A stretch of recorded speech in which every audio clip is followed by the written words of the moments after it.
जरूर हाँ, जब तक थोड़े जा गद्दार मेरे पाक वतन की जमीन तो मुक नहीं जाते। तेरा मेरा रिश्ता इस बंदूक ने जोड़िया सी, ये टूट गई ते रिश्ता आपे ही टूट जाएगा। अस्सलाम वालेकुम, हाँ जी ते प्यारिओ, की हाल है तुहाडा? उम्मीद है तुसीं ठीक होने आ ते मैं भी ठीक हाँ। अज यार मैं तुहाडे एक इहो जिहा किस्सा लैके आया जिन्हों सुन के तुसीं हैरान हो जाओगे, पहले तुसीं सुनिया ही नहीं होना ये। और ये एक हकीकत तो मबनी स्टोरी है।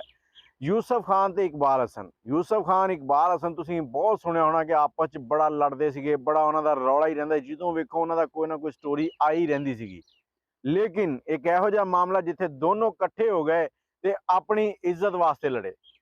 सारी रात उन्होंने स्टूडियो दे विच बंदूकां चक के पहरा दिता ते आख्या कि जिहड़ा आउंदा आवे असीं वेख लांगे। इस मामले दे पिछे कहानी की सीगी वो तुहाडे नाल शेयर करदे हां।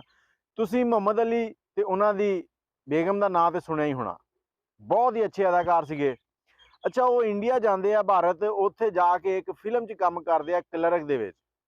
बड़ी प्यारी फिल्म है, यूट्यूब ते पई है, तुसीं वेखनी होवे ते वेख सकदे हो। जो फिल्म च काम करके वापस आते हैं ना, तो हुण पाकिस्तानी अदाकारा ने उहदे च काम कीता सीगा ते उन्हां ने पाकिस्तान च उस फिल्म की प्रमोशन करनी सी।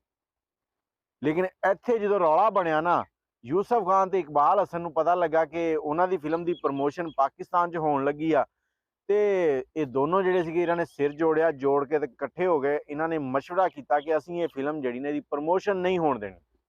क्यों कि साडे अदाकार जो उन्हां दी फिल्मां च काम करदे, उन्हां दे अदाकार इधर आके क्यों नहीं काम करते? उन्हां दी फिल्मां इधर लगदियां, साडियां फिल्मां उधर क्यों नहीं लगन दिंदे? काम होवे ते बराबरी की सतह ते होवे, नहीं ते ना होवे।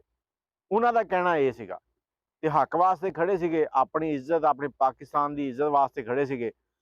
ते वो तारीख गवाह आ कि जिस रात उधरों अदाकारा ने आना सीगा, वो स्टूडियो चले गए, दोनों ने बंदूकां लैके सारी रात उत्थे पहरा दिता।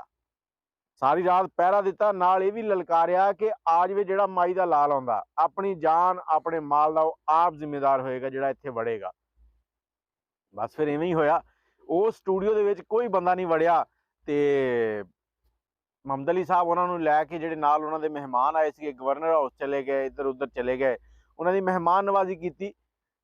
कहण दा मकसद ये है कि यार जदों भी कोई काम होवे ना ते बराबरी की सतह ते होना चाहिए। मुहम्मद अली साहब बहुत ही लीजेंड जे अदाकार सीगे, बड़े प्यारे उन्हां दे रोल हुंदे सी, बड़ी अच्छी एक्टिंग करते सीगे।